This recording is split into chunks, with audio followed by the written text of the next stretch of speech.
Welcome again. My name's Leah. I'm the Director of Product and Content Marketing here at Encircle. I'm going to be the moderator and host for our session today. I'm going to do a quick round of introductions of the people that are online today. A little bit different than what's on the slide that you're seeing. So unfortunately, our Director of Product Management, Sean, is out sick today. So I will be wearing Sean's hat and filling in for him to talk about some of the stuff that he is doing. So bear with me. I will fumble my way through it, but the next person is Cash Mirza. He's our Senior Product Manager. He works on our field team as well as in our contents team. So he has some exciting updates from both of those teams today. I'm going to jump to Mike because he'll be up next. Mike Aho is our product manager and he is on our mitigation team. So he is the brains and the beauty behind our hydro product. And Tyler Walker, he's our senior product manager, and he is on our operations team. So he's building out features to help with running your business more smoothly with Encircle. All right, so what we're going to cover today, we've got a lot of updates to share with you, some things that are already live and some things that are coming in the next couple of months. So we want to give you a refresh on things that are already live and you can see and use and look at in your app today, and then give you a sneak peek of what's coming over the next 6 to 8 weeks in your app. So like I mentioned, Encircle is broken up into different teams. We have a field team. Obviously, Encircle is the best at field documentation, and we have a lot of people that work really hard on making sure that those features are working as well as our customers need them to work. So our field team, we're going to cover a review of payments that is out now. There's an update coming to our web app. So if you're using Encircle on the web, you're going to see a new look and feel, and I'm going to walk you through that. Cash is going to walk you through some new formatting changes to notes, so some rich text changes to how you can create notes in Encircle. He's also going to jump into content. So Cash is the product manager who leads our contents team. Contents is in the midst of getting a facelift and getting a lot of new updates. And I know some of you added question or gave us some questions in advance, and a lot of them are around content. So I think that you'll be really excited to hear some of the changes and some of the enhancements that are coming from the contents team. And like I mentioned, Mike leads the mitigation team. He's going to go through one of the most recent updates, which is self-managed moisture meters, some room dimension updates, and then he's a new feature that's coming soon, which is stabilization status, so an update to drying chambers.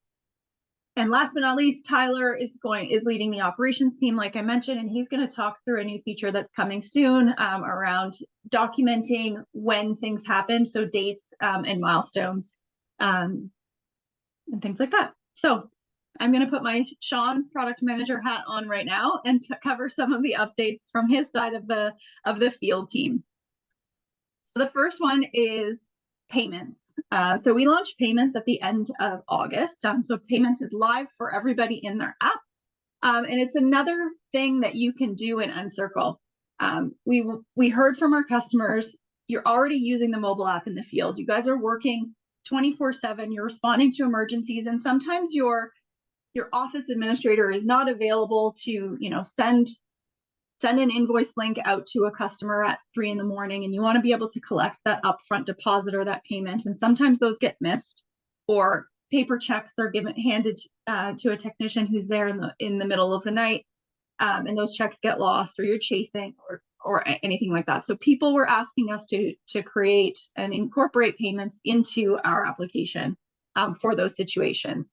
So it's just another thing that you can do in Encircle. There's no charge to access the feature, so it's included in everyone's subscription. It's just there is a percentage or a cost per transaction, so anywhere from 2.95% to 3.5% is the fee per transaction, but there's no extra charge to access the feature in Encircle. It's available to everyone. The great thing is, just like Encircle, it's available on any device on your mobile phone. You don't need a separate card reader You can tap to pay, or the customer can tap to pay on the mobile device. So no extra hardware, and it's built right into Encircle. Because Encircle has unlimited users in our application, anyone on your team, you can set them up to be able to collect and accept payments in our application. So you don't have to rely on that one person in the office who has, access to your invoicing system to send out a link to a client. Anyone on your team can capture a payment in the field whenever they need to. I mentioned the convenience of tap to pay. So if you're in the field, that customer can just tap on the mobile phone, and that payment is processed immediately, and they receive a receipt instantly. I talked about our competitive rates. So tap to pay is a 2.95% processing fee. If you want to send an email or a text link, that has a 3.5% processing fee, but super competitive rates. And we're partnered with Stripe. Stripe is one of the biggest payment processing providers in the world, so it's really secure and PCI compliant. So we just wanted to make sure that everybody is reminded about our payments feature, and if you want help with it, please reach out to us. We can help you get set up and rolling with payments, like many of our customers already are. And just a reminder, every dollar counts in restoration. We know that restorers struggle with cash flow and getting paid what they deserve in a timely fashion. So payments gives us an opportunity to get the cash flowing up front, collecting deposits before you start work on emergency mitigation or remediation, collecting insurance deductibles at the beginning of rebuild, or even things like uninsured upgrades, opportunistic add-ons, that sort of thing. And especially one thing that we're noticing is, like I said, those emergency situations. So securing work during an emergency situation at 2 a.m, collecting that deposit right up front and securing that work, or a CAT event. Being able to secure those jobs during a CAT situation. So that's payments. We just wanted to give you a reminder. We launched that recently. And again, if you have questions about it, please reach out and we can help you get up and running with payments. So the next thing I'm going to move on to is our new web navigation. This is not live yet, but it will be live in the November timeframe, or we will communicate in advance before we make this change for you. But we want to give you a preview of what's to come. So this new web navigation, it's an entirely brand new layout. So it's going to look very different, but I want to assure you that we're not removing any functionality. We're actually making things easier and faster to navigate through our application. So the look might be different, but don't worry, that all of your functionality is still there, and you'll always be able to access key areas with a clean, consistent global nav bar, which I'm going to show you in a demonstration. So you'll be able to do some quick functionality that you can't do today, and it will always be present there. We're really modernizing our navigation flows. So it's 2025. We're really modernizing our app to 2025 standards, and making sure that we're set up for the future. So Cash and Tyler are going to talk about some of the things that they're working on, and we needed to make sure that our infrastructure and our web nav was set up to accommodate some of these really exciting things that we're building in the future. But most importantly, I think it's giving you better access to the data when you're in the job. You'll always know what job you're in, where you are, without getting lost and having to sort of what we call dumpster dive for data. So the data is always accessible, always ready at your fingertips. So I'm going to jump in to a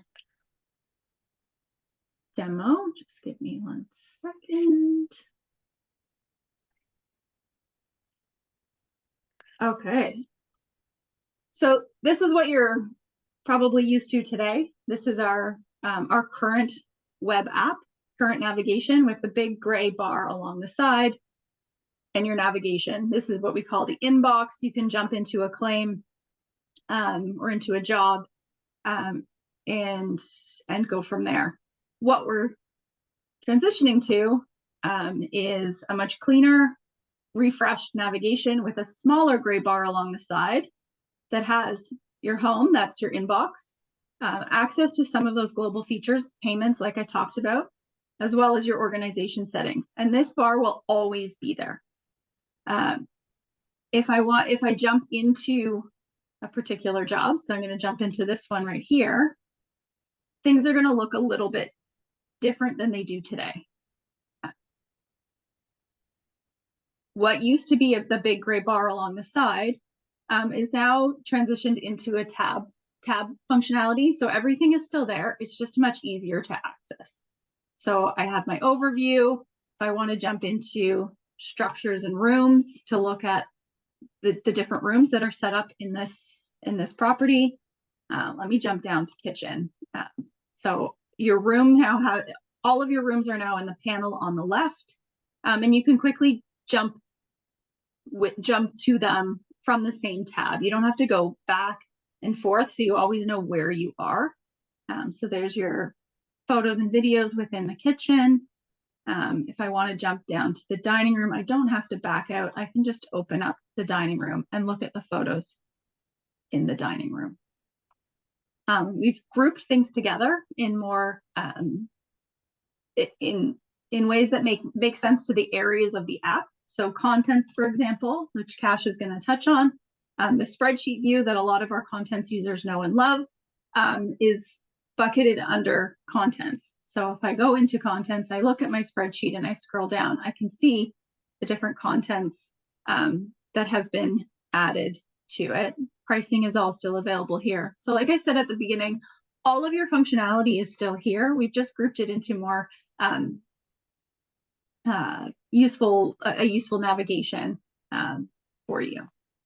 The other thing I want to make sure that I point out is reports. So previously in our old navigation, you had to, reports were only available on that overview screen. So you'd have to now back out of everything that you were doing to generate a report. And now we've got this main bar at the top.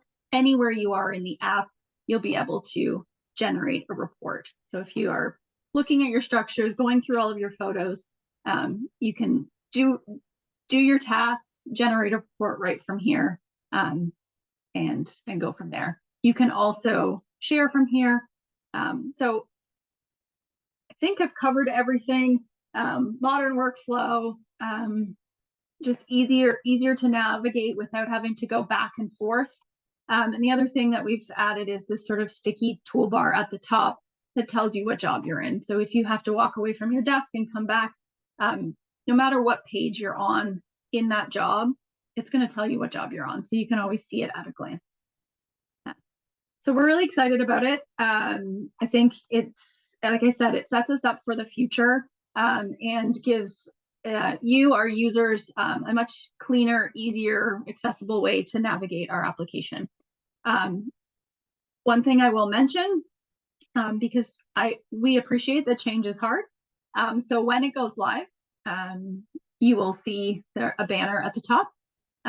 If you temporarily want to switch back to go to the old navigation, you can do that on your profile page. Your profile is at the top. So you can switch back to the old experience, and then over time we will eventually transition everybody over to the new navigation. But we understand that some change takes time, and some people aren't ready to make the switch right away. So you'll have an opportunity to switch back and forth and try it when you're ready. So we expect that you should see that in your app in the November timeframe, and we will communicate in advance and give you lots of warning to let you know that the change is coming. Great. I am going to switch back. Sorry, I'm just juggling a bunch of screens. Bear with me. Great. Over to you, Cash. Awesome. That sounds good. Thank you so much, Leah. Yes, so what I'm excited to talk to you through today is our new rich text notes feature. So if you could just switch to the next slide. For the rich text notes stuff, what we're looking at really is a lot of enhancements to our notes feature. So notes, I'm sure a lot of you use in your day-to-day for documenting information and writing things down. But for rich text, what it does is it takes that already valuable notes feature and really evolves it and takes it to the next level. So a lot of stuff that we're adding here is pretty common, bold, numbered lists, bullet lists, but there's stuff here that's really valuable, like checklists or checkboxes, being able to have this formatting available not only in notes that you are currently writing, but also in any of your templates. So it makes templates 10 times more powerful. It really makes it so that you can have really valuable templates at the tip of your fingers and being able to really in the field just get access to adding information that you really need. URL linking is really valuable as well, and I'll share what that looks like. But an important thing about URL linking is that it not only allows you to link information within notes, but all of this rich text formatting, including the URLs, also translate directly to the reports. So you can make reports much more robust and kind of have custom content so you can really tell the narrative and story that you want to share. One of the things that I'm really happy about is we've also added undo redo, which I'll show as well. So, if you're making a mistake, you can just go back or you can redo and a whole lot more. So I can just walk us through like a quick demo to show you what it looks like in action. So I'll just share my screen really quickly. So what you can see here is the view of the notes on our web. And you can actually see right here one of the notes that already has rich text in it. So you can kind of see headings, you can see which checkboxes are checked or not, bullet point lists, etc. And so just as you would with any other note, you go in, you start editing, and you can see that you have a whole lot of options at the top here for any of the formatting that you'd like to do. Let's say you wanted to extend your bullet points, or you wanted to add a kind of other information in here. You wanted to check boxes. You can have boxes checked. I can show you a bit. We also have multiple header support, so you can have different sections, strike through as well, just a whole lot of different things that make it a lot easier. And like I said, undo, redo. So if you want to undo anything that you've done, with a click of a button, you can have access to all of that. One of the really big things, like I mentioned, is you're able to access links. So you can see here, there's a link here, and right now it only links to an Encircle report as an example, but you can really link to any documentation that would be valuable, such as manuals, operating procedures, just references, a lot of stuff there that you can just access. And so one of the big things, like I mentioned, is what makes this formatting powerful and really multiplies its value is that you can format in templates. So templates have been enhanced in terms of their features as well. And so you can create kind of pre-made templates with checkboxes and sections, different areas. So when somebody pulls up a template, all they have to do is go to the section and just start typing. And they don't need to kind of worry about all of the extra kind of setup. You just enter the information for a lot of the repeatable stuff. One of the big things, like I said, is all of this formatting translates one-to-one to the reports. And so if you're formatting with headers, if you're using bolding, if you're using checkboxes, even if you're using links, for example, everything translates into the reports, because we know that a lot of the work that you do in your day-to-day is to get a really concise and effective report to tell the story you need. And this allows you to do that a lot better. So what I'm going to do is I'm just going to transition to the mobile view really quick, just to show you what it looks like on the phone. So you can kind of see here on the timeline preview, all of the rich text is available. You can clearly see all the note content.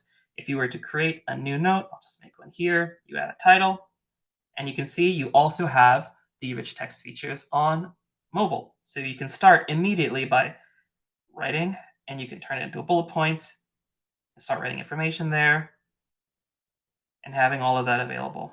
You can bold, so bold things. So yeah, it's essentially kind of whatever you'd like to do on the web, you can do a lot of it on the mobile. The really cool thing is, let's say you're adding checkboxes and you're saying, talk to homeowner. When you're done it, you click it, box is checked. And so, like I said, it reflects on mobile and web, but everything's there. The big thing for this is that the templates, you can kind of see I've moved to the top here. When you're loading any of your templates, you can actually preview the template so you can see exactly what the template is going to be. And when you want to load a template up, you just click the template and there you are. And so you can actually just start working off of the template immediately. No change of screen, no intermediary, it's just get to work.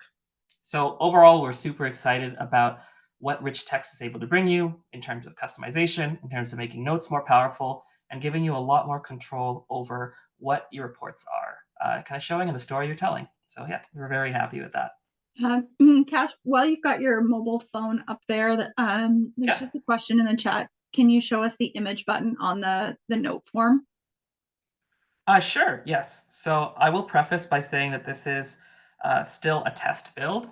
And so there are some minor changes that may come, but you can kind of see here that you're able to kind of have that open, and you can kind of have the camera open, or you can add images from the job or the device. So all the functionality that we have when it comes to adding images to notes is preserved.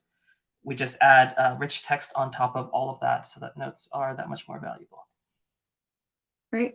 We will have questions at the end, but I feel like I may as well ask you the question right now. Is this available, or when will this be available? Yeah, so like Leah mentioned, all of the features that we're showcasing are coming out in the next 6 to 8 weeks. So we're looking similarly a November timeframe for these rich text features. You can see that there's something built, but this is still very much in development.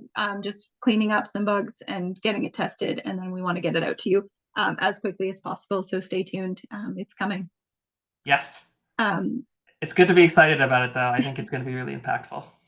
There was a question also about creating note templates. I threw a link to a help article on how to create note templates, but the question that came through is, can everyone in the organization create a template? No, it's admins, org admins who can create the templates, but anyone in the organization can use one of the templates that are built. So I encourage you to jump into that help article to set up some note templates. You can put your contents hat on now.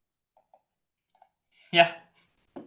Awesome. All right. So excited to talk to you about contents now. So as Leah mentioned, we have been dedicating a lot of time and energy to our contents feature set and making sure that we really refresh and make content as modern as possible. There's a lot of value that we want to add here. And so as part of our first set of enhancements, as you see here, we have an updated item page UI. So we will, it's already live, so you should have already kind of see the new features that are out there.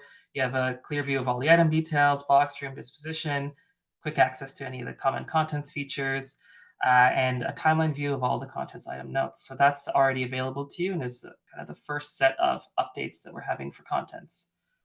Now, looking forward to some of the things that we are going to be releasing soon.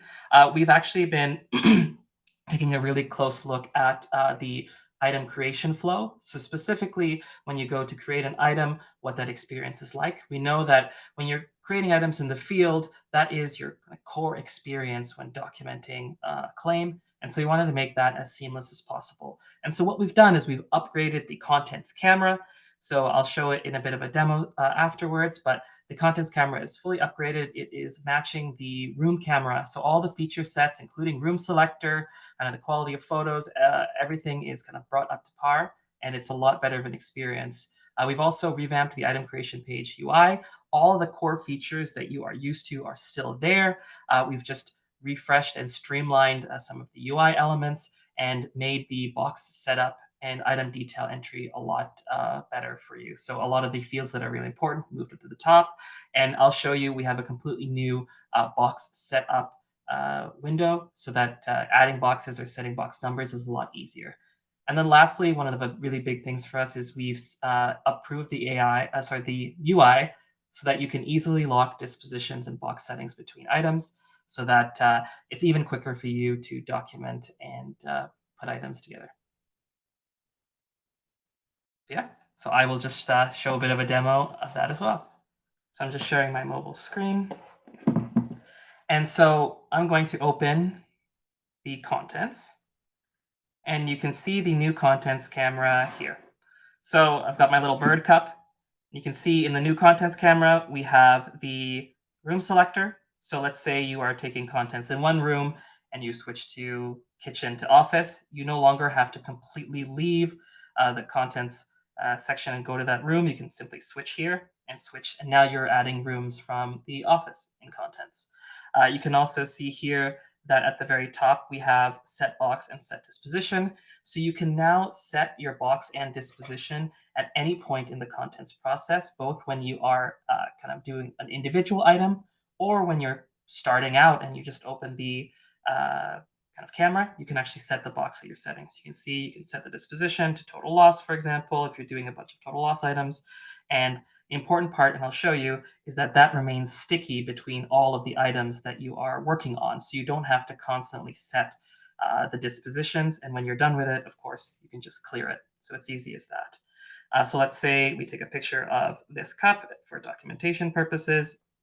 It will open the new item creation UI here. So you can see that you have a clear view of your item. We no longer have, I'm sure if you've used the old view, text covering the item or blocking it. It's a clear view of the item. You can set the disposition, like I mentioned. One of the things that's really exciting is that the details view here has been refreshed. So it's identical now to the new item page. But you can see that a lot of the key fields like brand, our model number and serial number have been pushed up so that all the kind of important fields are available to you, so you can write information down and quickly go through all the stuff that you want to add. You can also see here that disposition is still available here, so if that's your flow, you can still use the same flow. And you can also see that that disposition change also aligns with the pills at the top there. You have quick access to markup, so you can mark up photos, so you can circle information and have that ready there, as well as you can access your notes quickly and easily. So if I click to add a note, you can see that it immediately pops up a note. So there's no need to choose between kind of text note or photo note. You can add information here, and then you can take additional photos of your item just the ways you used to. But you can see that it's a lot more streamlined of an experience. Once you've taken one or two notes, you can actually see that clicking the notes will actually open a timeline view. So you can actually see all of the notes that you've taken for that specific item clearly and easily. Lastly, one of the things that I wanted to show is, let me just open this up. So let's say you've taken the picture, you're setting the box for the item. I actually wanted to show here, this is the new box selector. And so when you are setting a box number for an item, you can see this new view here. You no longer have a bunch of items for you to see. You actually just have a quick access to the box number. And one of the cool things that we've added here is you can see whether a current box is in use or not. And then you also have a clear view of the next available box. And so, for example, if boxes 1 to 4 are currently in use, then you can just go straight to 5, and you can see that that's a completely new box. We've also improved the way that box prefixes work. And so box prefixes are, of course, optional, but if you wanted to kind of set a box prefix, you have the ability to do so. And you can see at the very top here, it's box test 5. One of the things I'm really excited about is that prefixes are now saved. And so you can quickly access kind of a box feature, box prefix, a test prefix, etc., and then just quickly set the type. And so all of that's set. So all in all, we're very excited about the improvements that are being brought to contents. A lot of this stuff, as Leah mentioned, is part of kind of an overall refresh to the contents experience. And a lot of the enhancements to the UI here are being done very intentionally to set the foundation for future features such as kind of QR code scanning and labeling, which we know will have a very high impact to a lot of our contents customers. So this is kind of the first stuff that you're seeing, but not the last. There's going to be a lot more stuff upcoming. So thanks so much. All right. I think I'm sharing again. Thanks, Cash. So yeah, I'm Mike, I'm product manager for the Hydro product. As a product manager, one of the things I love to do a lot is to really go out in the field and actually test what we're building and what we are building, or what we've built and what we're building in the future. So a while back, I was on one of my spiritual journeys, and I've been spending the last few months just sort of coming up with some ideas that we came up with in the field that was going to make people's lives easier to document, specifically for technicians. So one of the things that I was doing is I was decked out in the PPE gear, and I was trying to document room dimensions for someone. And the first thing I realized is that I'm looking at a really tiny phone, with really tiny letters and a real tiny fields that I need to input these room dimensions into. And so what we've done across a lot of parts of Hydro is we've increased the size of all the fields for data entry. And the other perspective that we're trying to hold true everywhere is to make all these fields accessible using just one hand, because a lot of times in the field, our hands are full of stuff. And so I'm excited to launch the new room dimensions field pages. So now specifically for squares and rectangles, you only got to do length and width. You got these big fields, you got the ceiling height and all the walls on one page, and you have all the calculations on another page. So it's a lot more intuitive to actually document and get the calculations you need for things like the equipment calculator and for the moisture map. And going on to the next slide, um, one of the things we do is we offer the ability using room shapes to input these dimensions, and it's really just to make sure that you know what wall you're matching a dimension to. And the nice thing about this is now is that we like to recycle and reuse information. When users are inputting it, we like to use it in other parts of the app as well. And so what I've done is I've taken those room shapes. If someone has actually taken the time to put room dimensions, that can now be a basis for your moisture map. And so some of these complicated rooms, you're not going to actually have to draw on your moisture map anymore. You're just going to have to open your moisture map and drop the shape, and you're good to go, and you can start placing your equipment. And star of the show is one of the biggest asks we've had from people probably in the last 6 months, maybe even longer, is the ability to control and customize the moisture meter list that your technicians see in the field when they're doing moisture readings.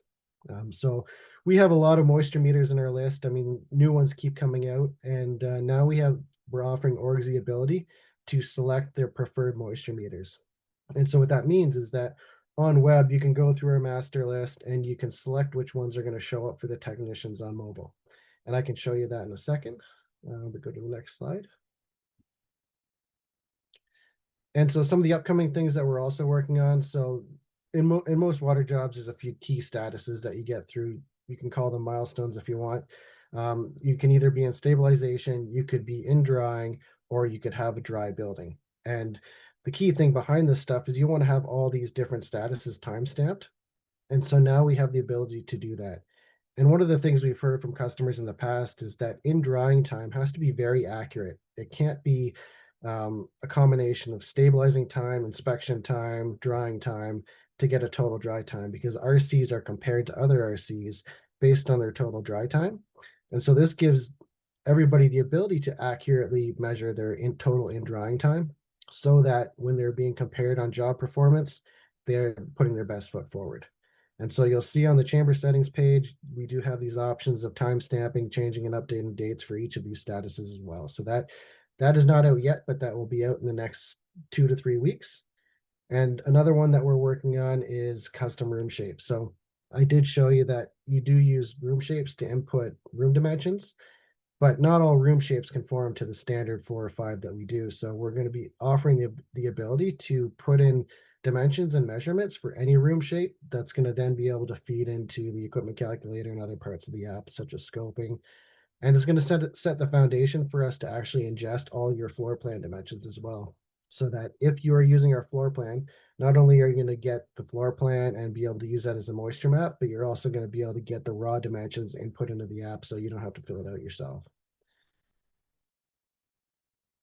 All right, so what I'll do is I will share my screen and I'll do you a quick demo here.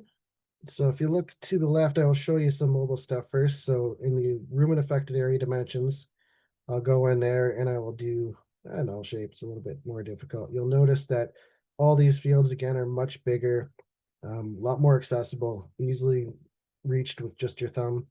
And so you can go in here and you can put in your average height.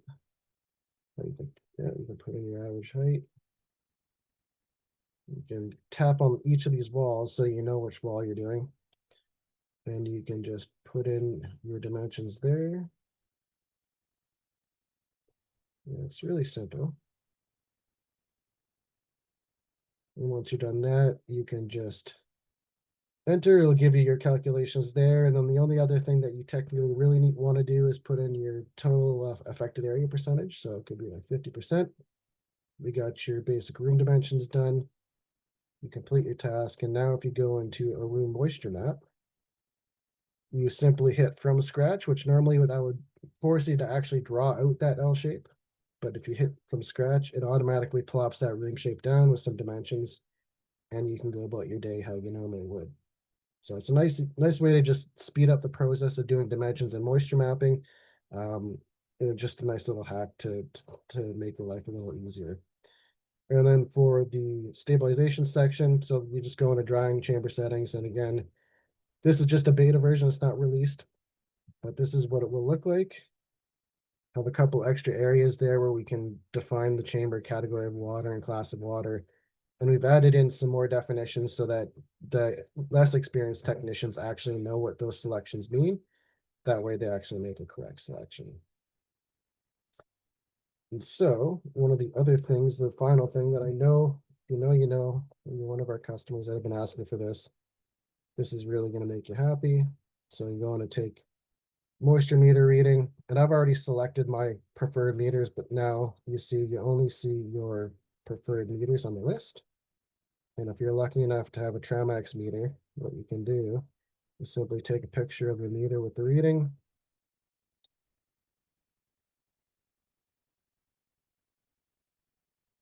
And of course, live telling it's not going to actually take the Bluetooth reading right now, but normally what that would work. Moving on. Anyways, apologize about that. It does work, but the best part about the actual update here is what you can do is you go into your organization settings, and these are the areas where your organization can have certain defaults that will help make your technicians' lives a bit easier. And now you have this section called hydro moisture meters. And what you can do is you just select the preferred ones that you want to show up for everyone. So that's probably why that's not working. But then now hit save, and your technicians are only going to see the meters you've selected. So that's good for, reducing any kind of rework or manual error of selecting the wrong meter. And it also just improves transparency because reviewers do like to know what meters you're using. And so that is the update. Let me just try this one more time. Yeah. Mike, while you're doing that, we had a question come in. Can you enter doors into the automatic room shape that you entered previously? You can do it after the fact. Like what you would do is you would add an opening. So if we go into the moisture map, you go in here, and you can draw openings in here.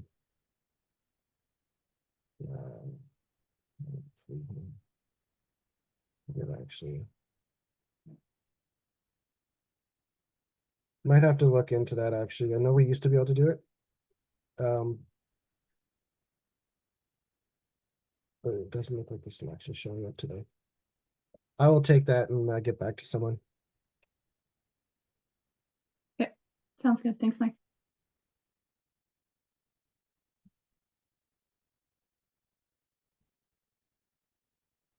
All right, that is all I wanted to show today. I can pass that over to Tyler.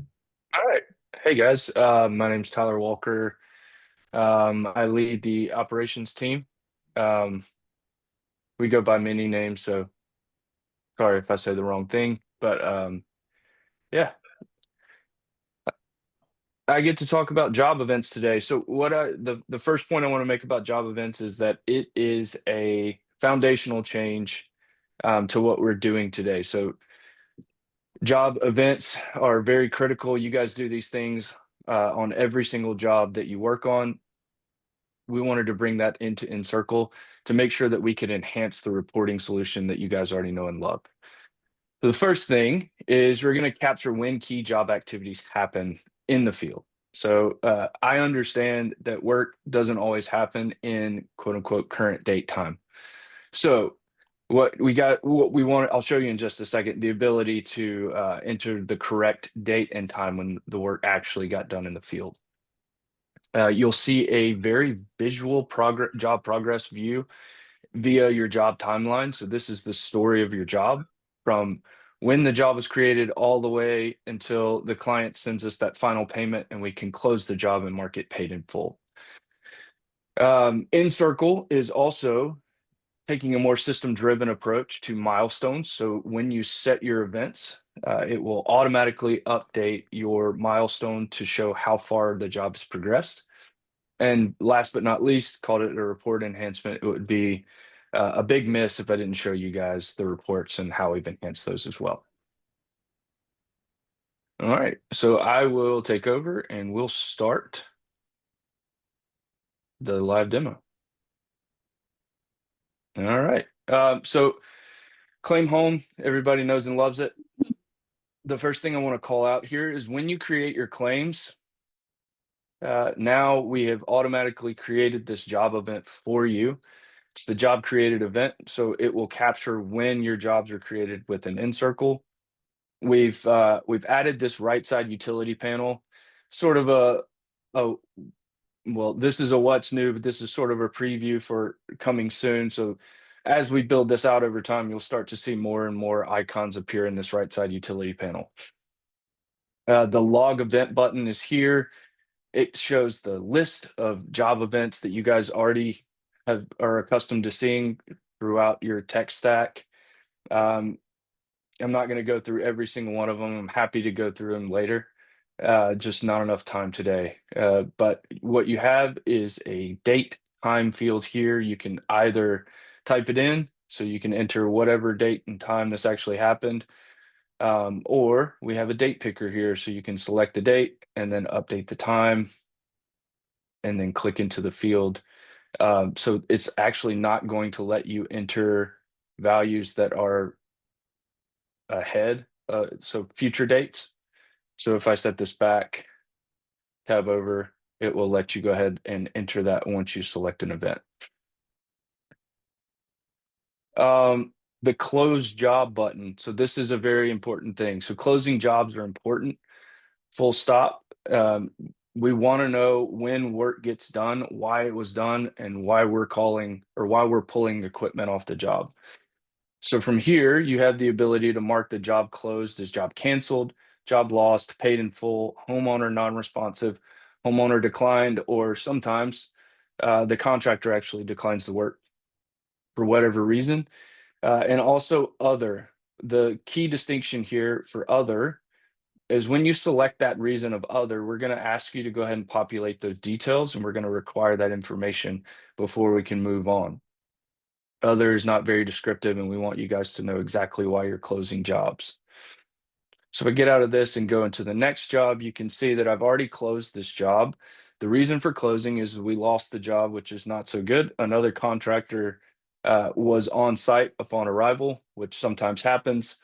And we display this information right here at the top of your job information so you can clearly see it. If for whatever reason we decide that we've made a mistake or we want to populate some more details, you can click the edit pencil button after you hover over the details. So I'll do that again because I went through it kind of fast. So hover over the reason for closing details, click the edit pencil, and now the text area is active and you can make your edits and move on. Once the job is closed, all of these events get locked down, so they cannot be edited or removed from that point forward. If you decide that you need to do that for whatever reason, you just hit the reopen button. You'll get this sweet little pop-up that tells you that you're about to delete the closed job event. Click reopen, and now we're back active, rocking and rolling. So moving on to the next job, I've pre-populated some events here so you guys can see how they look. These will be sorted from the newest entered event to the oldest job event entered, so oldest to newest. And we want it to be that way so that if any of these events appear out of order, it will immediately pop out to you and you can edit that event to make sure that it appears in the order that it needs to be. Yeah, so that's the job event timeline. You can also click the show more option here to see that I was the one who entered the event and I also was the one that last modified. So if you were assigning work for someone specifically to do, you log in, you look at the job and you see someone else is actually entering the events and modifying them. That's a way that we know who's actually doing the work inside of Encircle. And from here, you can click the edit pencil, make your edit, to the event itself. The event is already selected, and you will be able to modify the date and time so that it appears appropriately. So if I want it, maybe I entered this on the 21st instead, I can hit save. And now my estimate created jumps down 2 spots because, again, we're sorting from newest event to oldest event.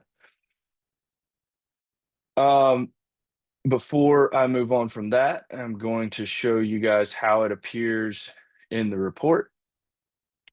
So we've modified 4 of the different reports, or maybe 4. Encircle PDF report, the Hydro full report, the Hydro summary report, and the Hydro carrier report. All of these reports will have the ability to insert these job events into them. When you select the Encircle PDF report, you will have a content option in your content picker, and then you can select the event from the left side panel, and it will appear in the preview panel on the right. It will just show the date and time and the event title. And when you generate your report, it will be inserted directly underneath the table of contents for the event section. And you scroll down and they will appear exactly as they appear on the job events timeline, just in a table format. And then the Hydro carrier report is the only one that's different. So I'll walk you through that. So when you want to produce your Hydro carrier report, we want to prevent you guys from having to enter these dates twice. So if these job events exist before you hit the generate report button, we'll just automatically insert those dates for you. So the date, I think it's the date received will populate into the vendor received date. Customer contacted will populate in the insured contacted, and the site inspected date will populate into the inspection date here. Work started, job event will go into the job started, and then work complete will go into the completion date. And the only one that we don't yet have, it will come soon, is the dry out confirmed, because that will be the drying completed date that Mike and his team will be taking on at some point. Once we hit the generate report button, that will come into the report, and you won't have to enter those dates more than one time.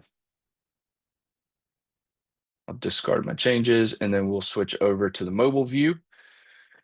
So when you're out in the field, these job events will automatically update between mobile and web and vice versa. So you'll have the ability to see all of these things as they're coming in. The look and feel is the same. So you have the ability to close jobs from mobile. It will take you through the same process that I showed you on web. You can close the job. It will lock everything down, and we move on about our day. And see, is there anything else to show here? Oh, yeah. So this view also shows the ability to expand, so you can see where, it's a consistent look and feel across web and mobile. So you do have the ability to expand to see more details.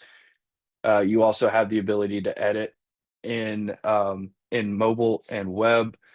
So standard and admin permission levels will have the ability to delete. Everyone has the ability to add events and edit events on web or mobile. Look and feel is relatively close to the same value here. And that is it for events and milestones. I didn't really touch on milestones, but the milestones follow a similar pattern as what you guys are used to. And if anyone wants those details, they'll be available in the help articles.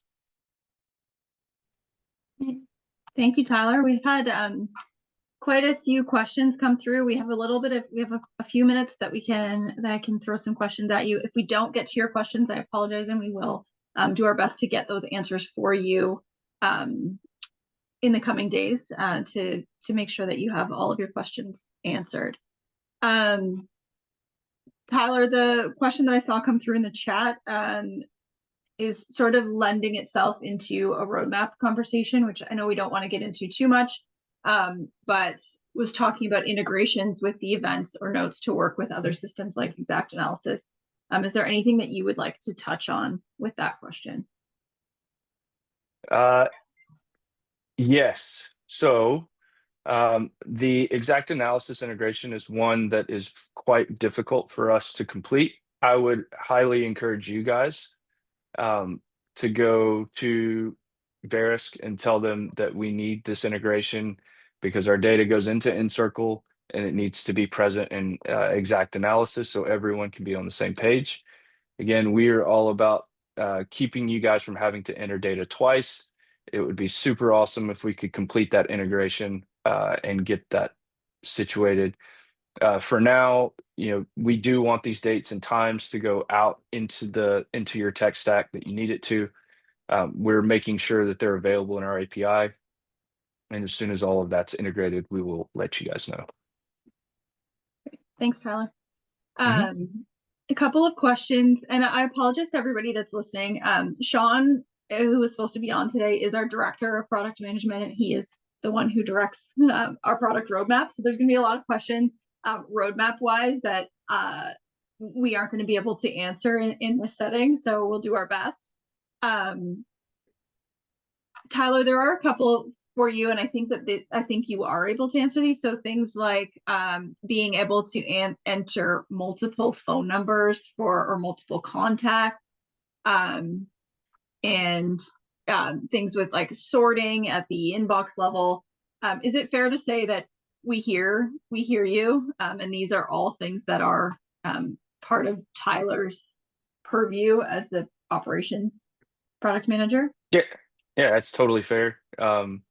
I can tell you that yes, contacts like tenant, owner, property manager, all of I'm scared to actually admit how much time I've thought about how many people that you guys could possibly talk to while doing work to make sure that those types of contacts are available to be entered, stored, and accessed in Encircle. And also, I said access, but access directly from your claim. So you just have to click and get to that information. Last question for you, Tyler. Kim asked, in the job events, when you enter a job event, I know when you close the job, you can enter some notes like reason for closing. You can add notes. Can you do that with the other section? So are you able to add notes for like first notice of loss or site inspected? No, so that the details, this all will be used later in reporting and analytics. So the ability to enter a detail for every job event, we thought that would be a little bit much in the UI, but I would highly encourage you to use Cash's update that he gave on rich text notes, which I actually just got to see today for the first time. That's awesome. Yeah, I would encourage you to use the rich tech note to document everything that you need and use supporting documentation, link it to it, and that way everything's in one spot. Right. Mike, there's a few questions from Norman, and I'm going to connect the two of you after because they're very specific questions to his workflow. So Norman, I hear you. I'm not sure if you're still online, but I'm going to connect you and Mike after the fact. That is all the time that we have for questions today. So if I didn't get to your questions, apologies. We will get in touch after the webinar. So that's it. We're just after 1 o'clock. Thank you so much for joining today. So thank you so much and have a great day.